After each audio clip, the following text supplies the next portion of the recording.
वाकई है ना, साइफर वाला केस छुट्टी कर दी गई। इसका कल फैसला आना था, जज अंडर प्रेशर आ गया, उसने खत लिख दिया।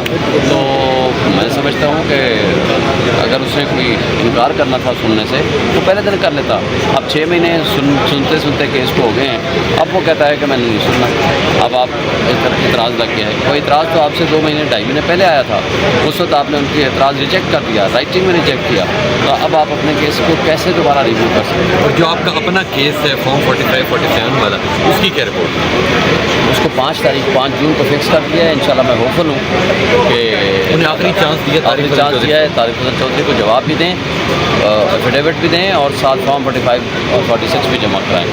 कल उन्होंने कहने की कोशिश की कि हमारे पास तो फॉर्म 45 है ही नहीं, बट नहीं है तो आप जीत के कैसे इलेक्शन कैसे जीतें?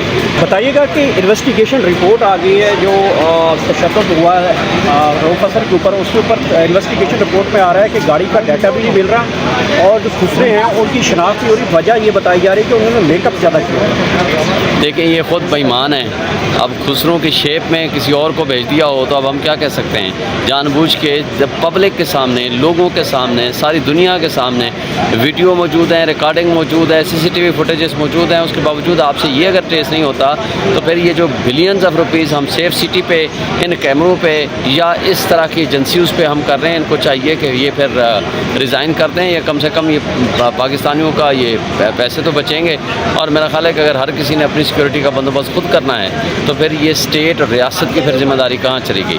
ये इसमें सारी सरासर बदनीयती है और ये चूँकि कराने वाले ये खुद हैं, तो जो रियासती दहशतगर्दी होती है तो फिर तो वो तो ट्रेस नहीं हुआ करती ना। शुएब शहीन साहब, पाकिस्तान एक दिफाई मुल्क है, 7वीं बड़ी हमारी आर्मी है, अटामिक है और सिक्योरिटी के हवाले से भी हमारी इतनी बड़ी तगड़ी फोर्सेज हैं। इमरान खान साहब को पेश नहीं किया जा रहा, वजह ये बता रही है सिक्योरिटी कंसर्न है। तो क्या एक बंदे को सिक्योरिटी नहीं दी जा रही तो क्या बॉर्डरों पर सिक्योरिटी महफूज है हमारी? यही तो क्वेश्चन है कि अगर रियासत, पूरी रियासत मिलके एक शख्स को सिक्योरिटी नहीं दे सकती तो फिर वो क्या रियासत के ऊपर हम जो $18 बिलियन मुफ्त मराहत इनको देते हैं इन ऑफिशल्स को, वो किस लिए हैं? दूसरी बात मुझे बताएं, जब F8 में कचहरी होती थी हम कहते थे F8 की बजाय किसी भी स्पेशल कम्प्लेक्स में लगा दें, वहाँ सिक्योरिटी थ्रेट है, तो ये हर रोज़ 4 पेशियाँ लगी होती थी, वो कहते हैं नहीं जी वहीं जाओ। तो इनका डबल स्टैंडर्ड हम कैसे डिटर्मिन कर पाएँ? ये इनकी सिर्फ बेईमानी और बदनीयती है।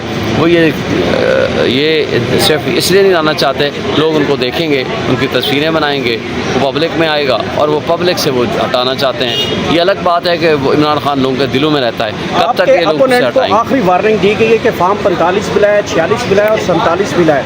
अगर नहीं लेके आता तो उसके बाद जो केस है आपका, उसकी डायरेक्शन क्या बनेगी?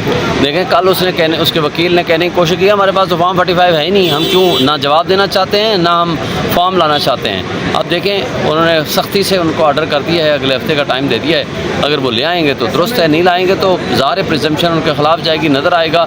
वो तो आपको याद है कि वो यहाँ लहरा रहा था कि जी ये है मेरे पास फॉर्म 45। अब अगर नहीं लाएगा तो, और कल कह रहा था कि हमारे पास नहीं है, तो अब देखते हैं कि 5 तारीख को लगा हुआ है इंशाल्लाह। Thank you.